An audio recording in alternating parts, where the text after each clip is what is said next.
Right now at 5, Reed Orchards is letting families pick fresh apples, pears, and pecans right off the tree. And we do have some shower and thunderstorm chances later today. Not many of them, but at least a shot. We'll have a look at your forecast. And the Pittsburgh Fire Department is hosting a free open house. The 4 states' most watched news starts now. Well, good morning and welcome to the KOAM Morning News. It is 5 a.m. and 30 seconds on this Monday, October the 6th. Happy Monday to everybody. I'm Chris Warner. I want to, of course, thank you for being here with us bright and early on this Monday morning. And as mentioned, we do have at least a couple of isolated showers and storms a little later today. That cold front we discussed last week, we were hoping would show up Sunday. It's 24 hours behind, but it is still on the way, and it will at least make a brief change to our temperatures. But let's get our Monday started first with a live look from downtown Pittsburgh, and there is that live look. Doing all right so far this morning. Our camera, 7th and Range Line in Joplin, looking good. We've got mostly clear to partly cloudy skies for the time being.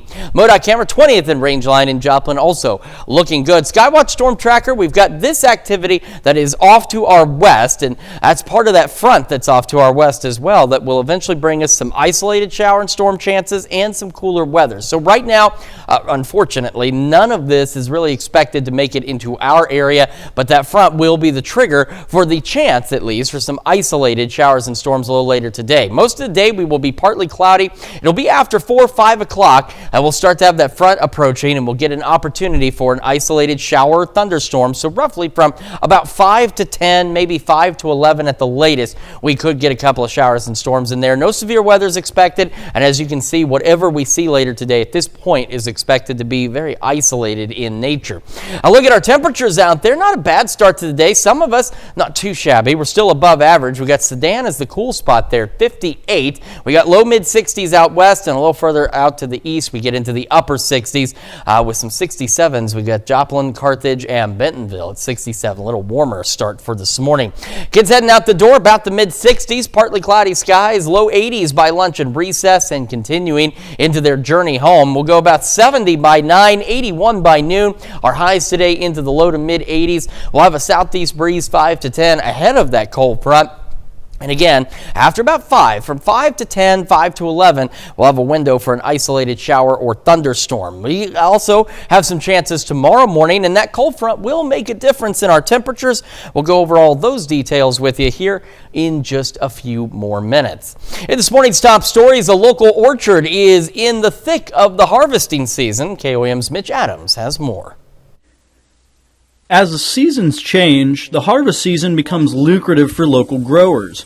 Reed Orchards is offering apples, pears, and pecans right off the tree. These we let people pick their own. A lot of families come, a lot of homeschool groups. I had the Pittsburgh first grade classes yesterday, so a lot of people like to pick their own apples. The orchard serves as a place to buy fresh produce, but also as a place to be educated about your food. And a lot of people will, after they've come here and picked apples, will only eat apples from here, the Enterprise or the Gold Rush or some of the other ones that we grow. So yeah, that is definitely the best part. And kids have a great time picking the apples, so it's fun for them. Reporting in Labette County, Kansas, Mitch Adams, KOAM News. Now, according to Dr. Reed, the orchard is more than just a business. It's her and her husband's calling. And yesterday, the Pittsburgh Fire Department opened its doors for a community open house at Fire Station 1. Families enjoyed fun activities, a live fire demonstration, and got to meet the firefighters who serve their community. Officials say that fire safety was the focus of the day as they talked to kids about a number of things, including to never hide indoors, just like in the school safety programs. The plan is the most important part, so you know where everyone can meet at, so you can make sure everyone got out of the house. Knowing what to do when there is smoke alarms going off. Don't go out and hide. Don't try not to tell your kids to go inside and hide, but just almost like you do a school program. They're taught to go outside. Well, the federal government shutdown is now on its 6th day with no end in sight. A new CBS News poll shows Americans are concerned about how it will affect the economy. Today, U.S. Senate lawmakers are expected to vote again on a funding bill to reopen the government, though top GOP and Democratic leaders are still blaming each other over the stalemate. CBS News' Jared Hill has more from New York. Today, another effort to end the government shutdown. The U.S. Senate is set to return to D.C. for more votes on short-term spending bills. The Democrats just need to open up the government. I'm hoping that some of them have a change of heart. Over the weekend, the political blame game continued as Republicans push to fund the government as is. Meanwhile, Democrats are dug in on demanding that the bill add provisions to protect subsidies under the Affordable Care Act as well as Medicaid. We will not support a partisan Republican spending bill that continues to gut the health care of the American people. We want to fix it so it works. Yesterday, President Trump and Republican House Speaker Mike Johnson said they want to look at ways to address federal health care subsidies, but after the shutdown ends. We're not saying that we won't negotiate it. We're saying turn the lights back on in Congress. Democrats who see the shutdown as their only leverage are skeptical. We've been trying for months and months to sit down with them and have a serious conversation addressing America's health care needs. And they've refused and refused and refused. Meanwhile, President Trump is doubling down on his threat to fire federal workers. Anybody laid off, that's because of the Democrats. Though the layoffs are up to his discretion. This comes as a new CBS News poll shows that many Americans are concerned the shutdown could affect the economy, while most disapprove of how the president and congressional Republicans and Democrats are handling it. Jared Hill, CBS News. In that same CBS News poll, more than 40% of Americans said neither the Democrats or Republicans' positions were worth shutting the government down over. House lawmakers are not back in Washington this week after House Speaker Mike Johnson chose to extend the district work period. House Democrats plan to hold a virtual call later today. They're also calling on their Republican colleagues to get back to work. That's a look at this morning's top stories and weather in our first 7 minutes. Coming up on the KOAM Morning News, families of hostages held for 730 days suspend hope and dread. Plus, a new therapy shows promise for treatment-resistant depression. And as mentioned, we got some isolated shower and storm chances. Temperatures remaining above average. We'll have a full look at your forecast when we come back. Time now is 5:07. Topping World Watch this morning, President Trump says he thinks the Israeli hostages held by Hamas will be freed very soon. But the situation in Gaza remains desperate with new bombings. CBS's Deborah Pata is in East Jerusalem with the latest. Suspended between hope and dread, families and friends of hostages who've been waiting 730 days for their loved ones are not celebrating yet. We have lived through Hamas lies before. We cannot let another deal collapse. Many Israelis worry the danger lies within. Right-wing members of Prime Minister Benjamin Netanyahu's ruling coalition, Ben Gvir and Bezalel Smotrich, have threatened to collapse his government if Hamas still exists after the hostages are released. And we know that the closer we get, the more Ben Gvir, Smotrich and Netanyahu will do everything to sabotage our chance to embrace our loved ones. The terms of the proposed deal take the right-wing dream of annexing Gaza off the table and demand a staged Israeli withdrawal from the territory. It is also what is left unsaid by Hamas that could upend a deal. It has made no mention of a key Israeli demand for disarmament, nor commented on the proposal for a governing board running the territory headed by President Trump. UNICEF's James Elder is in Gaza. He told us for Palestinians, a deal cannot come soon enough. This is 2 years of a relentless attack on everything they hold dear. How important is it right now for the children of Gaza? Oh, it's everything. It's everything. They're holding on. They really are. It's day by day. Deborah Patter, CBS News, East Jerusalem. Families of hostages and residents on both sides of the conflict remain in limbo, tied between hope and fear as the future of a possible deal hangs in the balance.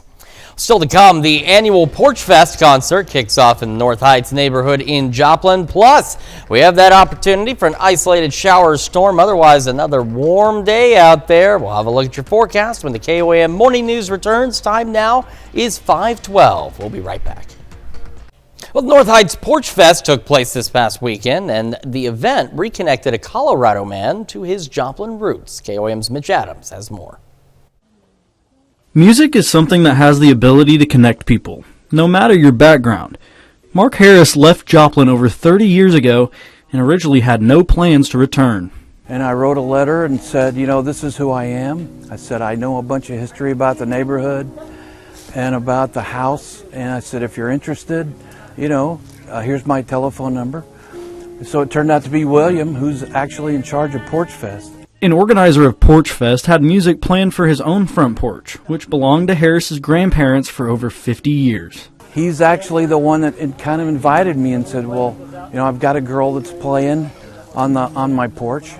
I said, well, you know, if I could just do a couple songs, I'd be tickled. I'd feel like I'd come full circle. William was amazed at the fact that someone reached out with knowledge and history behind the home he owns. He hadn't been here in 30 years, so I invited him out here to play on his grandparents' porch, and it all just turned out perfectly. And I've gotten to learn about the history of the house, too. Always been really curious for as long as I've owned it. So it's really just been a miracle, honestly. Thinking about the memories that flood back in while being in Joplin, Harris feels great to finally be able to relive them. I think the first thought is how Joplin, to me, hasn't changed at all. I've been gone 30 years, and I remembered the street names. You know, I remember the park. We always come through Landreth Park. And it just, you know, all those memories come flooding back. When you pull into Joplin, you pull through the park, you know, you're almost close to 712 North Pearl. So. Reporting in Joplin, Missouri, Mitch Adams, KOAM News. Talk about coming full circle indeed. Well, Harris's grandparents lived in that home from the 1940s until the 1990s. And for today, again, some partly cloudy skies. Otherwise, we do have an opportunity for an isolated shower or storm later this evening. We're going to break down the details when we come back. Welcome back to the KOAM Morning News, 5:19 now on this Monday morning, and starting again with the Skywatch Storm Tracker. For now, nothing in our area, and we're not expecting anything this morning, but we have that cold front out to our west, and it's got a line of showers and storms, and if you look close enough, stretches into Iowa, up toward Des Moines, and back down into northwestern Oklahoma. Again, nothing strong, nothing severe expected with anything we're seeing, and we shouldn't really see anything out of this. It should be later today as that front gets closer that we'll have an opportunity to see some isolated showers and storms. So Future Track has them maybe as early as 4 in some of our far northwestern counties, but I think the best window is from about 5 to 10. Now what we do see, as you can see on Future Track, will be very isolated out there. And then once it wraps up, it's a brief pause overnight. We'll be partly to mostly cloudy. As we head into tomorrow morning around this same time, we'll see another round of showers and potential thunderstorms. Nothing strong, nothing severe expected, but all of these die out pretty quickly, and by the lunch hour they are done, and we're just going to have partly cloudy skies through the rest of our Tuesday. However, the cold front, this is the one we talked about last week. We were hoping we'd get here Sunday night. It's just a day late, but it's better late than never. We'll bring our temperatures down at least for a little while. We'll have a mix of mostly clear to partly cloudy skies as we head through the day on our Wednesday. As we start heading back into the upcoming weekend, our temperatures regrettably will start to increase again. We'll talk about that in a moment as well. So again, partly cloudy skies expected through the morning, mid-60s to start, near 80 by 11 o'clock this morning. So ahead of that front, we are going to still be above average with temperatures into the low to mid-80s and a southeast breeze at about 5 to 10 miles an hour. Into the evening, again, isolated shower and thunderstorm chances. Not everyone will get rain, but take a look at what happens with our lows tonight. Upper 50s, some low 60s out there. Once that front passes through, and of course our winds will shift out of the north at 5 to 10. Now last week, we also showed you two different extended forecast graphics because there was a huge difference, huge disagreement on the long range, what was going to take place this upcoming weekend. One had us into the upper 80s, the other had us into the 60s, and unfortunately the 80s do look to return, but thankfully not as warm as that other one was thinking.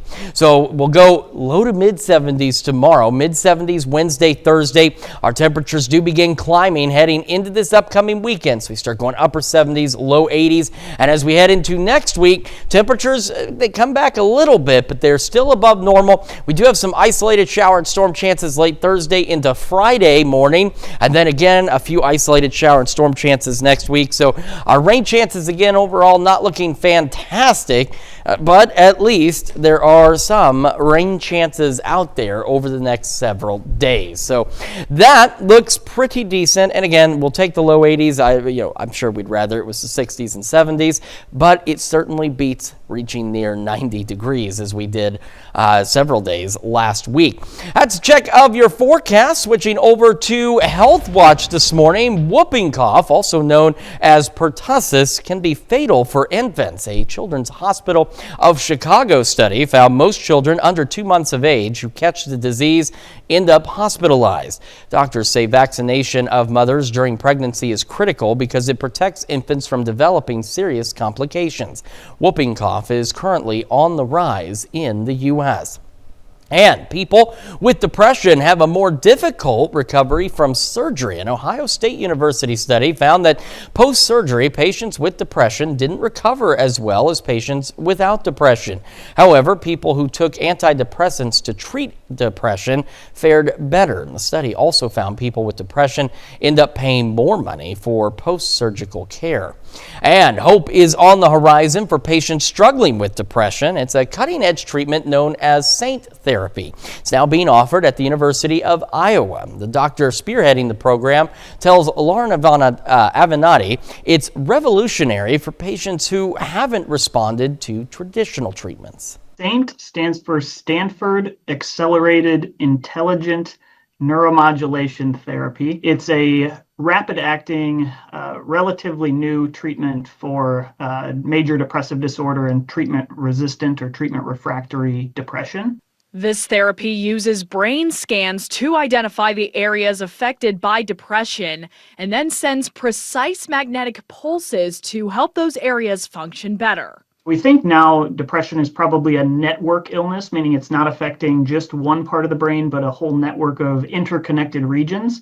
And this functional MRI technique allows us to identify those networks in a personalized and reliable way for each patient, and then deliver transcranial magnetic stimulation to that region with MRI guidance in the treatment rooms. SAINT stands out from traditional transcranial magnetic stimulation, or TMS, because it works faster and with more intensity.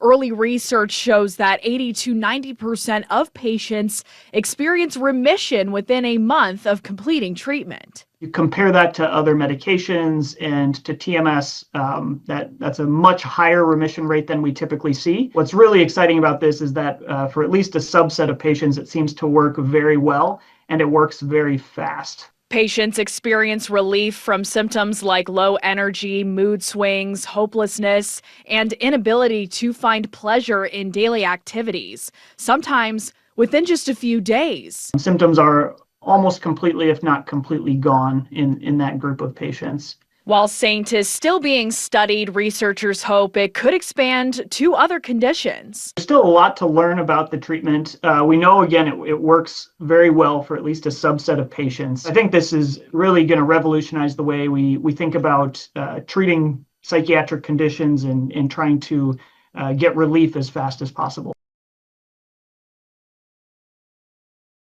And that's a look at some of today's top health stories. We'll be right back. Right now at 5:30, high school students discover their future careers at Missouri Southern STEM Day. And we've got a mostly clear to partly cloudy start to the day. Could get a couple of isolated showers and storms a little later. We'll have a look at your forecast. And the annual Back the Badge barbecue raises money for first responders in Baxter Springs. The 4 states' most watched news starts now. Well, good morning and welcome to the KOAM Morning News. It's 5:29 on this Monday, October the 6th. I am Chris Warner. Thank you so much for joining us this morning, and hopefully everybody had a great weekend. It was actually a fantastic weekend. Managed to get the family down to the Neosho Fall Festival on the square and probably ate more food than what I should have, but I'm telling you, there was some great food, great things to buy. A lot of cool stuff, but it was really warm, a lot warmer than you usually expect for a fall festival around the area. And so hopefully if you did get out, you were not overdressed, you didn't bring on the sweater and the sweatpants and stuff. Hopefully you were dressed more comfortably. We're going to still continue to be above normal as we head into the afternoon today, but that cold front we discussed last week is on its way. Let's start though with that live look from downtown Pittsburgh, and there it is. And so far, again, we're looking pretty good, not bad from our camera at 7th and Range Line in Joplin, and we dive a little further south to the MoDOT camera at 20th and Range Line in Joplin. Also looks pretty good as folks get their day underway. So here's what we've got off to our west. There's that cold front. So here we are. And you can see this updates automatically. So when we move it, it can see more lightning. Now it's showing 113 lightning strikes. So we have this line of storms ahead of that front. It's well to our west, well to the west of Wichita as well. It is not expected to make it here.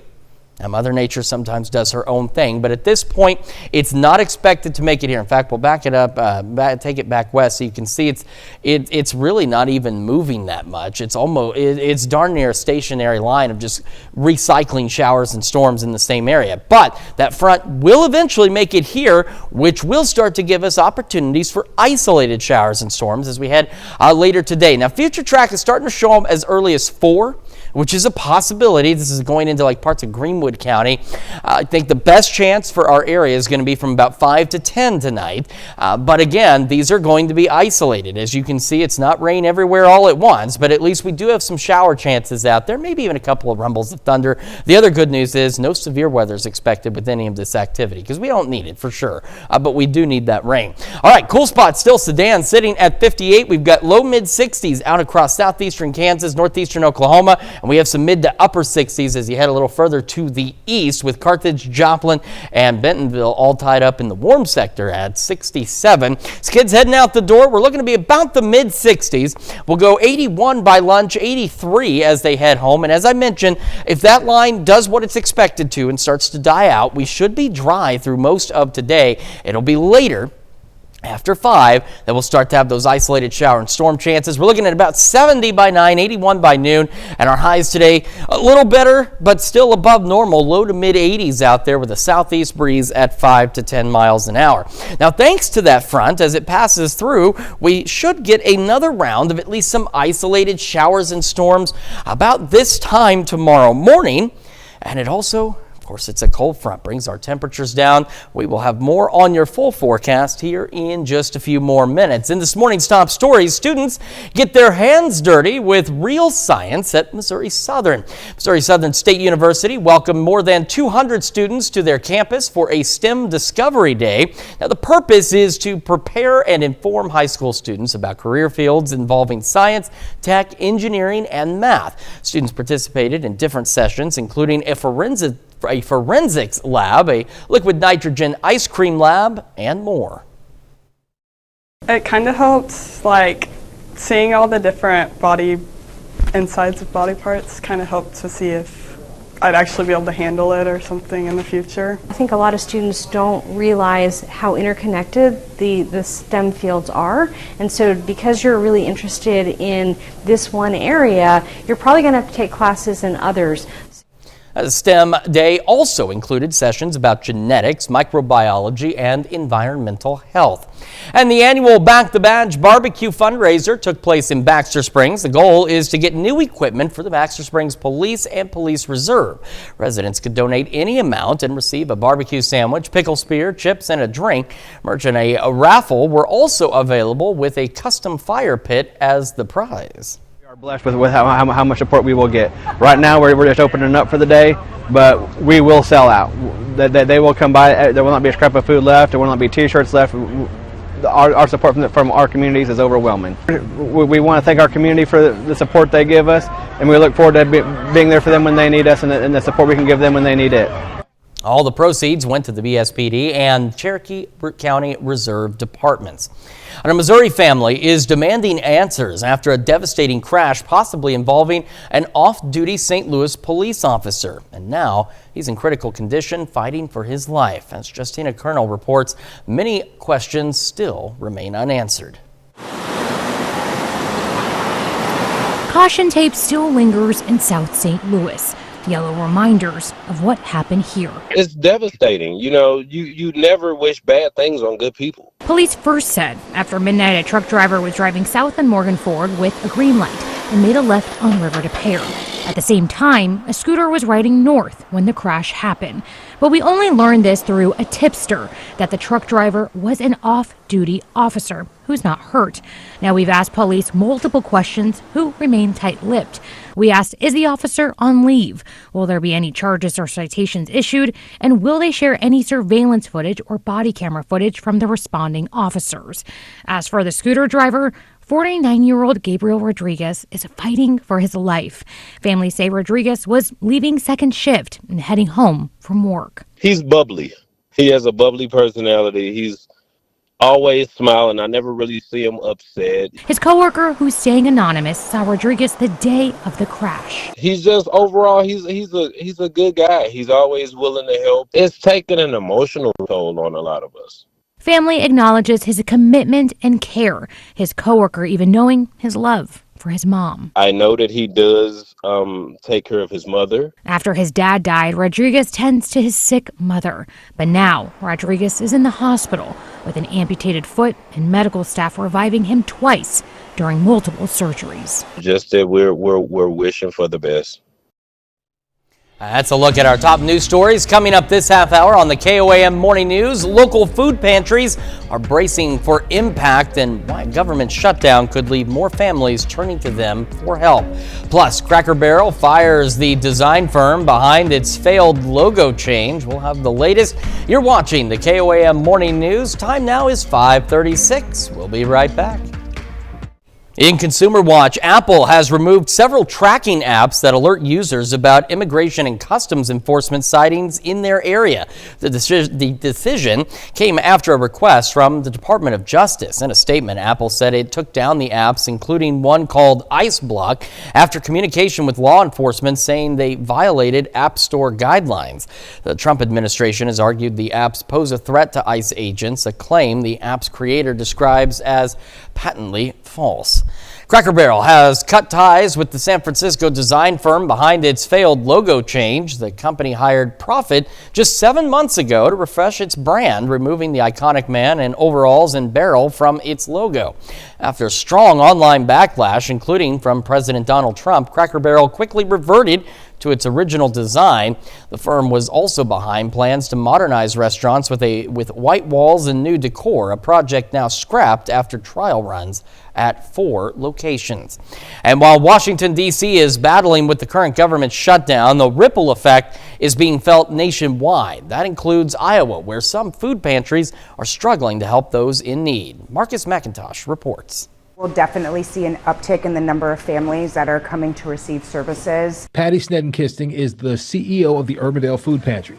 She held out hope a shutdown could be avoided, all while preparing for the worst. We typically try to increase our food orders, cross-check inventories, bring on more products, source more food, just to make sure we have enough available to meet the need of the community and the families that are coming to see us. Broadlawn's Wick is on site at the Urbandale Food Pantry every Wednesday. Snedenkisting says it hasn't seen an uptick yet, but admits it's early in the shutdown. I can tell you from what I see, they still have a full schedule. The Families Forward Bidwell Pantry is on the city's south side. The pantry manager says the shutdown makes the need for what they do even greater. We already see an increase in people with costs of food going up. Kiana Hines tells us the pantry was already seeing more people through the doors before the shutdown. She's worried what could happen if it stretches on. It's going to impact a lot of people, again, especially with the SNAP benefits. The SNAP benefits are already not enough to meet the needs of most of our pantry guests. WIC has come to this pantry to sign up people eligible for its services and even donates formula to the pantry. We give out for free to our pantry guests, so if that program is not functioning, we won't have those donations of formula that we can give out to the people who need it as well. The Iowa Department of Health and Human Services says it's taking extraordinary measures to fund the WIC program, which provides food for women, infants, and children. That's it for Consumer Watch. We also have a pretty decent day, if you like the warm weather, but This is our last above average day, at least for the next couple of days. Also have some isolated shower and thunderstorm chances. We'll have a look at all of that in the full forecast when the KOAM Morning News returns. Time now is 5:41. We'll be right back. Well, the star of the Thanksgiving table could cost you more this year. The reasons why in today's Ag Minute. I'm Clinton Griffiths with today's Ag Day Minute. Food prices around the world dipped last month. The United Nations Food and Agriculture Organization says it's due to price declines in sugar and dairy, which offset a new peak for meat prices. The index it maintains had climbed to a 2-year peak in July before stabilizing in August. It is now down nearly 20% from a record level set back in March of 2022 after Russia's invasion of Ukraine.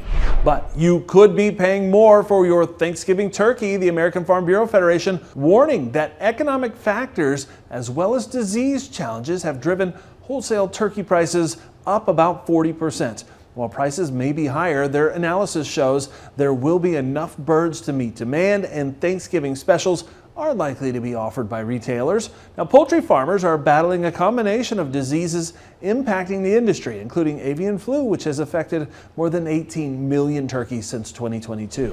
And Long John Silver's, known for its fish and shrimp, now making waves by putting chicken front and center. The company revealing a redesigned logo that swaps its signature fish for a chicken. One company official says guests have been telling them for years that their chicken is a best kept secret. However, it says seafood remains a cornerstone of the brand. For more Ag News, watch Ag Day weekdays on the station or get updates over at agweb.com. Hey, that's interesting. My wife and I were just talking about Long John Silver's and their chicken. It's pretty good. If you haven't tried it, you should try it. And today, not a bad day to try really anything, and maybe even something a little cool as our temperatures continue to remain above average across the area. We're going to start with the Skywatch Storm Tracker this morning, and the reason we're starting there is off to our west. You can see where it says Chinson. That's Hutchinson, just getting cut off there. We've got some showers. We have some thunderstorms. Now, in the visible portion that the Skywatch Storm Tracker is looking at now, there's 30 lightning strikes. But if we drag this over here we go. All right, so now we go up to 114 in this section with this line of storms. This line of storms is associated with that cold front. That cold front, we talked about it last week when we saw you on Friday. We were looking at it arriving Sunday night. Obviously, it didn't, but it's arriving tonight. And it's better late than never, honestly. So here's the deal. These storms are not expected to survive to our area. I mean, you can see they're still well to our west. And when we put this in motion, take a look. They're moving, but not much. It's more so just redevelopment and recycling over the same areas of these storms. But the front eventually will push closer and should bring us some isolated shower and storm chances later today. Between here and about 5 o'clock, we'll have partly cloudy skies. We should be dry. By 5, here's some of those isolated showers and storms now working into our northwestern counties. Could get a couple isolated showers or two ahead of that. As the front gets a little closer, additional isolated showers and thunderstorms will be possible ahead of that front. No severe weather is expected at this point with any of this activity, and you see that wind shift line. Once you get behind it, your winds will shift out of the north, and your temperatures will start to get pretty darn chilly. Seasonably chilly, believe it or not, as we head overnight. We're still going to be above normal tonight, but it's going to be a lot more fall-like as we head out there. So, rain chances 5 to 10. Then they wrap up for a bit. We'll have a mix of partly to mostly cloudy skies overnight, and then toward 6 a.m. tomorrow, the front now through our area, but we could get some additional development of isolated, and I mean isolated, showers and storms as we head through tomorrow morning. Southeast Kansas looks to be the better opportunity for some of these showers and storms by tomorrow morning, because as they push further east, you can see how quickly they're done. That's it. They're over. After that, though, we'll have skies gradually clearing, and we'll deal with partly cloudy skies as we head through Tuesday afternoon. So partly cloudy this morning, and again, still above normal. Mid-60s to start, about 80 by 11 o'clock this morning. Low to mid-80s once again for our highs, and I again believe the best chance for rains after 5. So the afternoon and let's say late afternoon hours, we should be fine, just warm. Southeast winds 5 to 10. Then we get that window of isolated showers and storms. They'll take pause overnight. And we'll drop back down to about 60. So with 60 being that mean number here for our area, it means there's going to be some upper 50s. There might be still some low 60s. North winds around 5 to 10 miles an hour. We go beyond that. Look at some of these numbers. These are nice. Not quite at average, but a lot closer. Low mid 70s tomorrow, mid 70s Wednesday, Thursday. However, we do start to warm up. I know last week we talked about there's that huge variance on long range data for this upcoming weekend. The good news is they haven't really met in the middle, but it's better. Instead of going near 90 or near 60, we're right there, low mid 80s. So we're going to be back above normal again with some isolated shower and thunderstorm chances as we roll into next week. And we have a few additional ones possible as we go into Thursday evening and Friday morning. That is a check of your forecast. Switching gears to sports this morning. Well, Pitt State and Missouri Southern Soccer are back on the pitch yesterday for some MIAA matchups. The Gorillas looking for their third straight win facing the Riverhawks. PSU scoring early but looks to add more. Ella Casavian passes out wide to Abby Hoffman. She fires it at shot on goal, but it's deflected by the keeper. Casavillian corrects it, dribbles into space, and has her own look at the net, but it's wide. Squirrel is still attacking. Shayla Hunt beats the defender and crosses it into the box.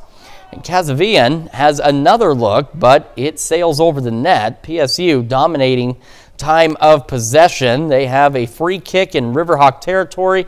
Mia Hunt fires it at the net, but it's too high. One goal is all the Gorillas need, though. Casavian's score in the 10th minute is the difference in the 1-0 PSU victory. But the Lions can't get it done against the Hillcats, losing 2-0. MSSU is still searching for its first divisional win. And Pitt State and Missouri Southern football back in the four states for some MIAA action. Gorillas eyeing a fourth straight win, battling Nebraska Kearney in the opening drive. Jackson Berry connects with Grayson Holbert, who takes it deep in the Loper territory. 2 plays later, the Gorillas strike first. Berry over the middle to a wide open Damian Long the second for the touchdown. PSU leading 7-0 early. Ensuing drive for the Lopers, third and short, looking to run the ball, but the Gorilla defense stays hot as Sam Holtz brings him down to force a punt. Late second quarter, still 7-0 Pitt State. Berry looking deep downfield, but it's overthrown, and Jamarian Gibson intercepts it. Kearney looking for some offense late in the half. Third down, and the Gorillas defense makes another play. Jordan Rogers with the sack to force the punt. And in the final minute of the first half, Austin Schmidt connects on this chip shot field goal from 27 yards out as PSU takes a 10-0 lead into half. Gorillas would cruise to a 23-6 victory, their fourth in a row. And the Lions looking to snap their 2-game losing skid, facing Fort Hays State. Tigers leading 7-0 in the first quarter. Tillman Martin drops back, fires it deep downfield. He's got Isaiah Green, and he takes it all the way for the 70-yard touchdown, and we have a tie ball game. But Fort Hays kicks a field goal and is driving again. Caleb Heavner has time. He connects with Cale Cormany for the score, and the Tigers lead by 10. MSSU trying to complete a 2-minute drill. Martin dumps it to Nathan Glades, who has the first down. But time is running out. Last play of the half. Martin launches it to the end zone. And Isaiah Padeo in double coverage comes down with it. It's ruled incomplete, but the refs talk it over and they signal a touchdown. The Lions enter the half down by 3. Now the Tigers end up kicking another field goal and are threatening again. Heavner finds Keyshawn Dooley. He breaks a few tackles, but Diego Oliver comes flying in and forces the fumble, and the Lions recover it. They can't capitalize, though, and the Tigers take a 14-point lead. Less than 2 minutes to go. Martin goes for the QB sneak. He's just in, and Southern makes it a one-score game. Less than a minute left. MSSU forces a punt, and they block it. They set up a great field position, but there's a penalty, and it goes against the Lions. The Tigers can kneel it out. They take down the Lions 28-21. That's it for sports. We're back right after this. Well, Taylor Swift fans across the globe are celebrating the release of her 12th studio album, The Life of a Showgirl. From midnight album lines in Los Angeles to Swift-themed parties in Mexico City, Swifties showed up in force, many sporting orange to mark the occasion. Fans enjoyed special screenings and listening parties, with many praising Swift's songwriting and her personal touch on every track. Of course, a lot of Swifties out there, a lot of big fans of Taylor Swift, and a new album I'm sure many folks have been waiting for. Maybe not everybody, but I'm sure quite a few folks have certainly been waiting for. And I know all of you, let me put this other little, we got 18 remotes here. We're going to put that one in the pocket. I know a number of you are waiting for fall-like weather. Well, I have some good news. It's going to get here. It's going to be brief, but it will get to like fall-like temperatures. Not today, though. Mid-60s to start, near 80 by 11. We'll have partly cloudy skies out there. Should be dry into the afternoon and above normal. Low mid-80s across the area. Southeast winds 5 to 10. Then we have the cold front approaching. Finally. And we'll get some isolated shower and storm chances. Not a lot of rain out there, but at least some rain chances between about 5 and 10. And take a look at this. 70 by 10, overnight lows, upper 50s, low 60s. Will dry out overnight as well and be partly to mostly cloudy. Winds shifting out of the north at 5 to 10. We'll hold on to those north winds tomorrow. And then tomorrow, we'll get another round behind the front of isolated showers and storms from roughly 5 a.m. to 11 a.m. And again, better chances into southeast Kansas. But look at these temperatures, low mid-70s. We get a few more rain chances Thursday, Friday. Temperatures climbing into the weekend. Thankfully, not as warm as what we have been, but still back in the low to mid-80s with a few more rain chances as we head into next week. That's a check of your forecast. We've got another hour of the KOAM Morning News right after this.